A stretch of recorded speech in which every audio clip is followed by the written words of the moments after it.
गांव में सुबह से ही आसमान पर काले बादल छाए थे। शाम होते होते तूफानी बारिश शुरू हो गई।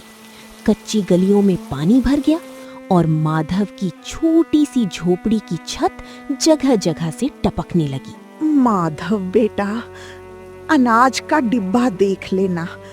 शायद आज के बाद घर में कुछ नहीं बचेगा। माँ, आप चिंता मत करो, मैं कल सुबह बाजार जाकर कुछ इंतजाम कर दूंगा। कल तक इंतजार कैसे होगा माधव? तुम्हारी माँ की दवा भी खत्म हो गई है और घर में खाने को भी बस थोड़ा सा आटा बचा है। जानता हूँ राधा, लेकिन मेरे पास पैसे नहीं हैं। तो मेरी बात मान लो, एक बार मेरे मायके से मदद मांग लेते हैं। नहीं राधा, मैं अपनी परेशानी लेकर तुम्हारे घर वालों के सामने हाथ नहीं फैलाऊंगा। मैं हाथ फैलाने की बात नहीं कर रही। परिवार की जरूरत के समय अपनों से मदद लेना शर्म की बात नहीं होती। लेकिन कब तक? आज दवा के लिए मदद लेंगे, कल अनाज के लिए, फिर परसों खेत के लिए। मैं ऐसा जीवन नहीं चाहता। राधा चुप हो गई। उसे माधव की बात से दुख हुआ, लेकिन वो जानती थी कि माधव अपनी गरीबी से लड़ते लड़ते अंदर से टूट चुका है। तभी बाहर से जोर की आवाज आई। माधव, जल्दी बाहर आ बेटा। क्या हुआ काका? तेरे खेत की मेड़ टूट गई है। बारिश का पानी सीधे आलू की फसल में जा रहा है। क्या? माधव फावड़ा उठाकर बाहर भागा। राधा भी उसके पीछे दौड़ी। माधव, इतनी तेज बारिश में मत जाओ। राधा, वही फसल हमारे घर का आखिरी सहारा है। दोनों तेज बारिश में खेत की तरफ दौड़ पड़े। खेत की मेड़ कई जगह से टूट चुकी थी और बारिश का पानी तेजी से फसल की तरफ बढ़ रहा था। माधव फावड़ा लेकर मेड़ ठीक करने लगा और राधा उसके साथ मिट्टी और बोरियां लगाने लगी। काफी देर बाद पानी का बहाव कम हुआ। राधा, लगता है कुछ फसल बच गई। भगवान का शुक्र है। दोनों भीगे हुए घर लौटे, लेकिन दरवाजे पर पहले से गांव का साहूकार हरि राम खड़ा था। अच्छा हुआ माधव, तुम आ गए। अब मेरे पैसे का हिसाब कर लो। सेठ जी, अभी फसल भी ठीक से नहीं बची है, थोड़ा समय दे दीजिए। समय बहुत दे चुका हूँ। अगले महीने तक पैसा नहीं मिला तो खेत मेरे नाम कर देना। सेठ जी, खेत मत लेना, वही हमारे जीने का सहारा है। तो पैसा चुका देना। हरि राम चला गया। घर में सन्नाटा छा गया। राधा ने चूल्हे के पास रखे बचे हुए आलू और आटे को देखा। माधव, अगर खेत से सब कुछ नहीं बचा तो क्या हुआ? हमारे हाथ तो अभी भी काम करने के लिए हैं। तुम कहना क्या चाहती हो? कल से मैं आलू के पराठे बनाऊंगी और तुम उन्हें गांव में बेचोगे। माधव ने राधा को देखा। बाहर तूफान अभी भी जारी था, लेकिन उस छोटे से घर में पहली बार एक नई उम्मीद जन्म ले चुकी थी। सुबह बारिश थोड़ी थमी, लेकिन गांव की गलियों में कीचड़ और जगह जगह पानी भरा हुआ था। माधव रात भर ठीक से सो नहीं पाया था। वो सोच रहा था कि क्या सच में पराठे बेचकर घर चलाया जा सकता है। राधा, अगर पराठे नहीं बिके तो हम फिर कोशिश करेंगे। और अगर लगातार नुकसान होता रहा तो भी कोशिश करेंगे। हार मानने से तो घर नहीं चलेगा। बहू सही कह रही है बेटा, मेहनत का काम छोटा बड़ा नहीं होता। राधा ने उबले हुए आलू में प्याज, हरी मिर्च और मसाले मिलाए। उसने आटे की छोटी छोटी लोइयां बनाई और एक एक करके पराठे सेकने लगी। बहू, इतनी मेहनत मत कर, तेरे हाथ भी थक जाएंगे। माँ, आज हाथ थकेंगे तो कल शायद हमारा घर संभल जाएगा। माधव राधा की बात सुनकर मुस्कुरा दिया। कुछ देर बाद एक कपड़े में 10 गरम पराठे बांधकर वो बाजार की ओर निकल पड़ा। गांव के बाजार में बारिश के कारण बहुत कम लोग थे। माधव ने एक पेड़ के नीचे कपड़ा बिछाया। गरम गरम आलू के पराठे, 5 रुपए का एक। लोग आते जाते रहे, लेकिन कोई नहीं रुका। आधा घंटा बीत गया। शायद राधा सही कहती थी, मुझे डरना नहीं चाहिए था। तभी खेत से लौटा एक छोटा बच्चा उसके पास आकर रुक गया। भैया, एक पराठा कितने का है? 5 रुपए का। मेरे पास 3 रुपए हैं। कोई बात नहीं, 3 रुपए दे दो। पिंकी ने पराठा लिया और पास ही बैठकर खाने लगी। पहला निवाला खाते ही उसके चेहरे पर मुस्कान आ गई। भैया, बहुत स्वादिष्ट है, मेरी माँ भी एक लेगी। कुछ देर बाद पिंकी की माँ आई। उसने एक पराठा खरीदा और घर ले गई। फिर एक मजदूर आया, फिर दूसरा। धीरे धीरे माधव की पूरी टोकरी खाली हो गई। आज सारे पराठे बिक गए। माधव खुशी खुशी घर लौट रहा था, लेकिन रास्ते में उसने देखा कि हरीराम की दुकान के बाहर कुछ गांव वाले खड़े थे। अगर माधव का खेत मेरे हाथ आ गया तो याद रखना, उसका परिवार सड़क पर आ जाएगा। लेकिन सेठ जी वो मेहनत कर रहा है। मैंने कहा ना, उसका कर्ज सिर्फ खेत से ही पूरा होगा। माधव दूर खड़ा सब सुन रहा था। उसे पहली बार लगा कि हरीराम सिर्फ अपना पैसा वापस लेने नहीं आया था। उसी समय हरीराम की नजर माधव पर पड़ गई। अरे माधव, पराठे बेचकर खुश हो रहे हो? याद रखना, तुम्हारे पिता का कर्ज अभी बाकी है। माधव कुछ नहीं बोला, लेकिन घर लौटते समय उसके मन में एक सवाल उठ रहा था।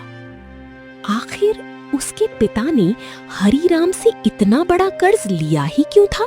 माधव जब घर पहुंचा तो राधा दरवाजे पर उसका इंतजार कर रही थी। उसके हाथ में पराठों की खाली टोकरी देखकर राधा के चेहरे पर मुस्कान आ गई। सारे बिक गए? हाँ, एक भी नहीं बचा। मैंने कहा था ना, मेहनत बेकार नहीं जाएगी। आज के पैसे से माँ की दवा भी आ जाएगी और थोड़ा राशन भी। बेटा, आज बहुत दिनों बाद लग रहा है कि हमारे घर में फिर से खुशियाँ लौट सकती हैं। माधव ने पैसे माँ के हाथ में रख दिए। माँ की आंखों में आंसू आ गए। तूने खुद कुछ खाया भी है या नहीं? पहले आप दवा लीजिए माँ। और मैंने तुम्हारे लिए 2 पराठे बचा कर रखे थे, लेकिन अब तो ठंडे हो गए हैं। तुमने खाए नहीं? सोचा था तुम लौटोगे तो साथ में खाएंगे। तीनों एक ही थाली में बैठकर बचे हुए पराठे खाने लगे।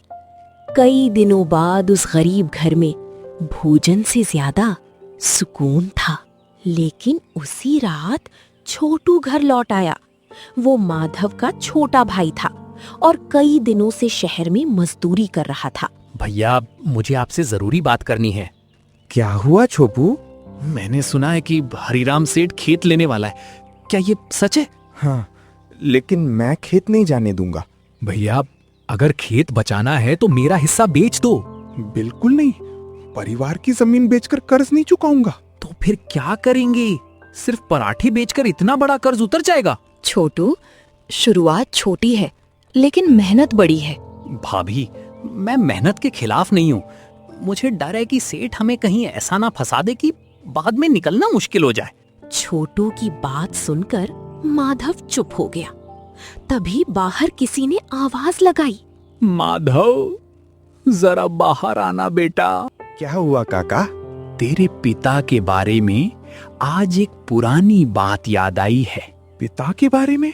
हाँ, तुम्हारे पिता ने हरीराम से कर्ज सिर्फ अपनी खेती बचाने के लिए नहीं लिया था। तो फिर किस लिए?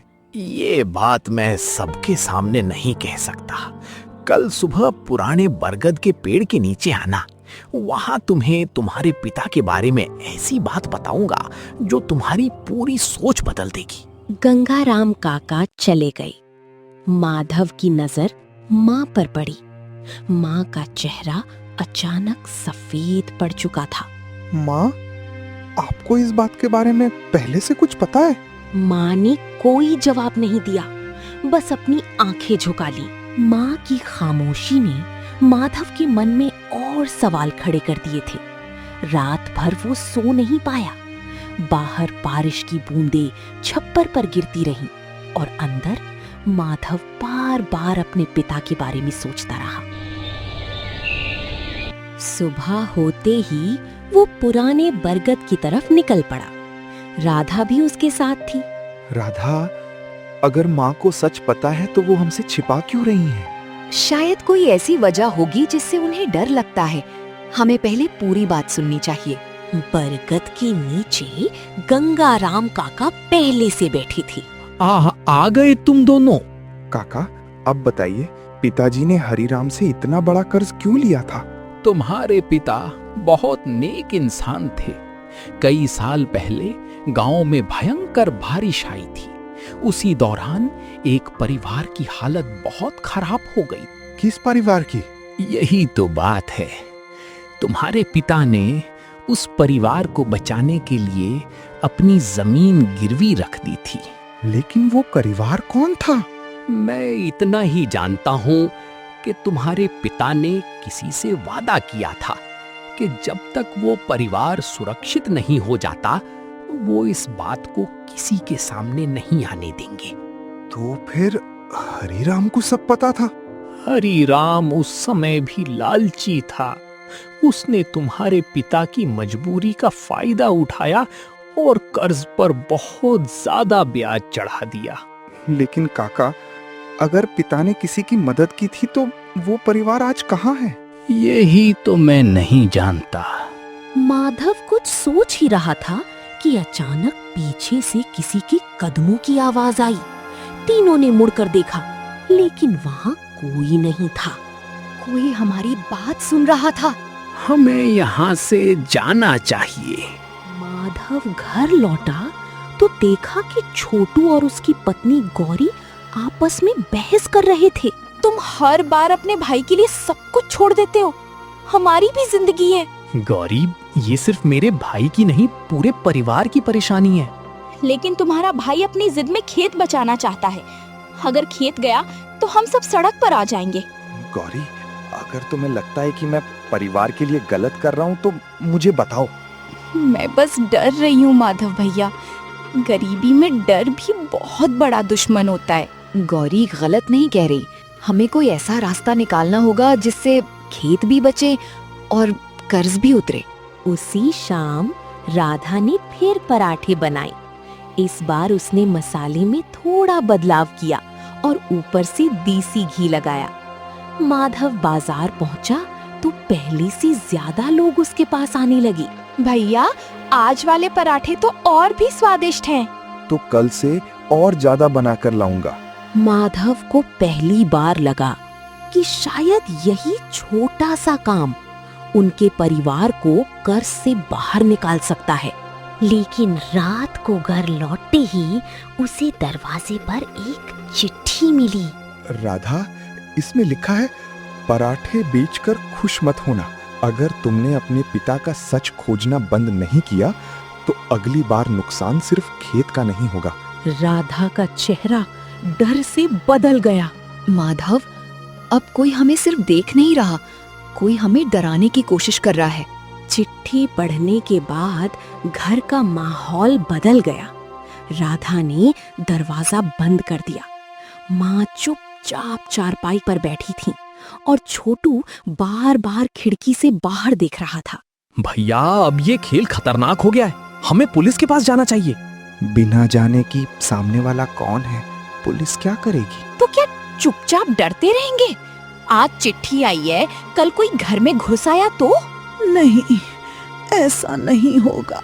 माँ, आपको कुछ पता है ना? मैंने कहा ना बेटा, कुछ बातें छोड़ देना ही अच्छा होता है। लेकिन हमारी जिंदगी बर्बाद हो रही है। पिता का कर्ज, खेत का खतरा और अब ये धमकी। आखिर हम कब तक डरते रहेंगे?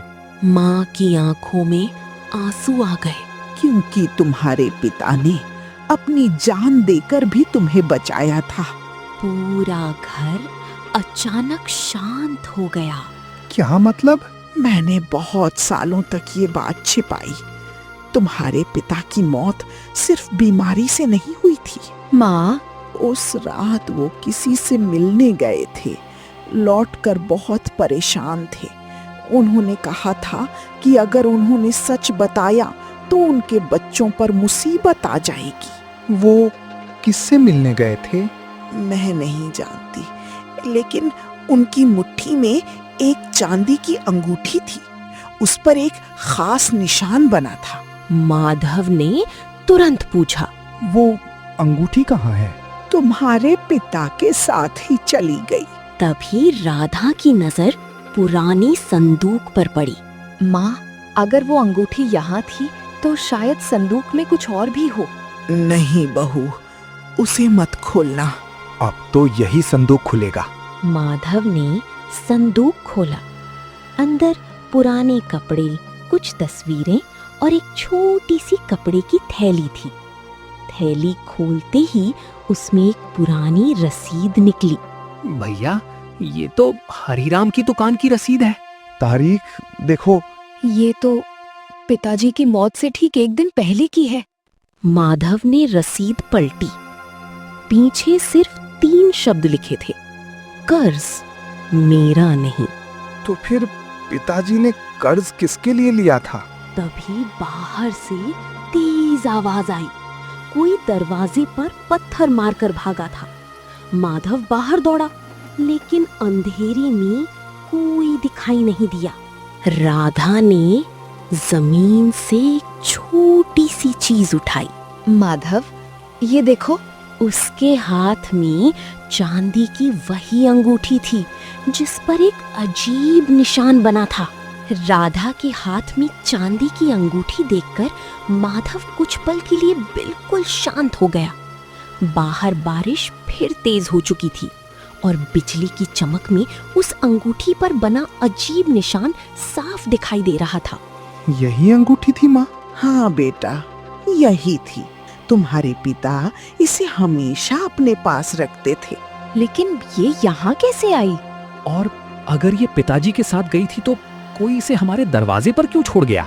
माधव ने अंगूठी को ध्यान से देखा। उसके अंदर बहुत छोटे अक्षरों में सिर्फ एक नाम खुदा था, गोपाल। गोपाल? ये कौन था? मैं नहीं जानती। माँ, आप फिर कुछ छिपा रही हैं। नहीं बेटा, सच में नहीं जानती। तुम्हारे पिता ने कभी इस नाम का जिक्र नहीं किया। मैंने ये नाम सुना है। क्या? जब मैं शादी से पहले अपने मायके में थी, तब मेरे पिता गांव के पुराने डाकखाने में काम करते थे। वहाँ एक आदमी अक्सर चिट्ठियाँ लेने आता था। उसका नाम गोपाल था। वो कहाँ रहता था? मुझे नहीं पता, लेकिन इतना याद है कि वो हर बार तुम्हारे पिता के बारे में पूछता था। माधव के मन में कई सवाल उठने लगे। तभी बाहर से पिंकी की आवाज सुनाई दी। माधव भैया। पिंकी? इतनी रात में? माधव बाहर गया। पिंकी बारिश में भीगी हुई खड़ी थी। भैया, कल बाजार में आपके पराठे बहुत अच्छे लगे थे। मेरी माँ कह रही थी कि अगर आप रोज पराठे बेचें तो हम रोज खरीदेंगे। पिंकी, अभी घर जाओ, इतनी रात में बाहर मत रहो। लेकिन भैया, एक आदमी ने मुझे आपके लिए ये दिया था। पिंकी ने एक छोटा कागज माधव के हाथ में रख दिया और तुरंत अपनी माँ के घर की ओर भाग गई। माधव ने कागज खोला। क्या लिखा है? गोपाल को ढूंढना है तो कल सुबह गांव की चौपाल पर जाना, लेकिन किसी पर भरोसा मत करना। तुम चौपाल जाओगे? हाँ, अब पीछे हटने का सवाल ही नहीं है। मैं भी साथ चलूंगी। लेकिन घर और माँ? छोटू और गौरी है ना, और वैसे भी अगर हमारे परिवार का सच छिपा है तो उसे साथ मिलकर ही निकालेंगे। अगली सुबह माधव और राधा चौपाल की ओर निकल पड़े। रास्ते में माधव ने देखा कि गांव के कई लोग उसके पराठों की तारीफ कर रहे थे। कुछ लोग अगले दिन के लिए पहले से पराठे मांग रहे थे। राधा, वहाँ हरीराम सेठ किससे बात कर रहा है? दूर खड़ा हरीराम एक अनजान आदमी से धीरे धीरे बात कर रहा था। और उस आदमी के हाथ में वही लाल पोटली थी जिसका जिक्र गंगाराम काका पहले कर चुके थे। राधा, हरिराम इस आदमी से क्या बात कर रहा है? माधव थोड़ा और आगे बढ़ा, तभी हरिराम ने उस आदमी को नाम लेकर पुकारा। गोपाल, इतने साल बाद गांव में वापस आने की क्या जरूरत थी? गोपाल, यही नाम तो अंगूठी के अंदर लिखा था। देरे बोलो माधव, पहले पूरी बात सुनो। जरूरत मुझे नहीं, तुम्हें पैदा हुई है हरिराम। तुमने जिस परिवार को इतने सालों तक लूटा, अब उसका सच सामने आएगा। चुप रहो। अगर माधव को सब पता चल गया तो तुम्हें भी पछताना पड़ेगा। अब मुझे सब पता चलेगा। माधव और राधा सामने आ गए। हरिराम का चेहरा उतर गया। तुम यहाँ? हाँ, अब बताओ, मेरे पिता ने तुमसे कर्ज क्यों लिया था? माधव, तुम्हारे पिता ने मेरे परिवार को बचाने के लिए वो कर्ज लिया था। कई साल पहले इसी तरह की भयंकर बारिश में मेरा घर बह गया था। मेरी पत्नी और छोटा बच्चा बेघर हो गए थे। तो पिता ने तुम्हारी मदद की थी? हाँ, उन्होंने अपनी जमीन गिरवी रखकर तुम्हें बचाने के बजाय मेरे परिवार को बचाया। लेकिन मैंने कुछ साल बाद पूरा पैसा वापस कर दिया था। फिर हरिराम आज भी खेत पर अपना हक कैसे जता रहा है? क्योंकि हरिराम ने मेरे पैसे लौटाने के बाद भी तुम्हारे पिता से कहा कि कर्ज बाकी है। उसने ब्याज के नाम पर कागज बदल दिए। झूठ! इसका कोई सबूत नहीं है। सबूत इसी पोटली में है। गोपाल ने पोटली खोलकर पुरानी रसीद और एक दस्तावेज माधव के हाथ में दे दिया। ये तो पिताजी के हस्ताक्षर है और ये हरिराम की मोहर। तुम्हारे पिता ने आखिरी दिनों में मुझे एक बात कही थी, मेरे बच्चों को सच जरूर बताना, लेकिन तब जब वे अपने पैरों पर खड़े हो जाएं। उन्होंने अपनी जिंदगी में इतना सब सहा और हमें कभी कुछ नहीं बताया। क्योंकि वो अपने बच्चों को परेशानी से नहीं, उस परेशानी की सच्चाई से बचाना चाहते थे। तभी गोपाल ने एक और कागज माधव के हाथ में रखा। लेकिन माधव, तुम्हारे पिता के राज की कहानी यहाँ खत्म नहीं होती। इस कागज पर जिस व्यक्ति का नाम है, उसे देखकर तुम खुद हैरान हो जाओगे। कौन है वो? माधव ने कांपते हाथों से कागज खोला। उस पर लिखा नाम देखकर वो कुछ पल तक कुछ बोल ही नहीं पाया। माधव कौन है? राधा, इस पर माँ का नाम है। माधव ने तुरंत गोपाल की तरफ देखा। गोपाल जी, माँ का नाम इसमें क्यों है? क्योंकि तुम्हारे पिता ने आखिरी समय में तुम्हारी माँ को सारी सच्चाई बताई थी। उन्होंने हरिराम की चाल समझ ली थी, लेकिन तुम्हारी माँ ने परिवार बचाने के लिए ये बात तुमसे छिपा ली। माँ ने हमसे इतना बड़ा राज क्यों छिपाया? माधव घर पहुंचा तो माँ चारपाई पर बैठी थी। माँ, अब कुछ मत छिपाना। क्या पिताजी ने जाते समय आपको सब कुछ बता दिया था? हाँ बेटा, तुम्हारे पिता जानते थे कि हरिराम धोखा कर रहा है, लेकिन उनके पास लड़ने के लिए पैसे नहीं थे। उन्होंने मुझसे कहा था कि बच्चों को पढ़ाना और किसी दिन उन्हें अपने पैरों पर खड़ा कर। लेकिन आपने हमें बताया क्यों नहीं? क्योंकि मुझे डर था कि हरिराम तुम्हें भी नुकसान पहुंचाएगा। मैं नहीं चाहती थी कि मेरे बच्चों की जिंदगी उसी कर्ज के पीछे बर्बाद हो जाए। माधव माँ के पैरों के पास बैठ गया।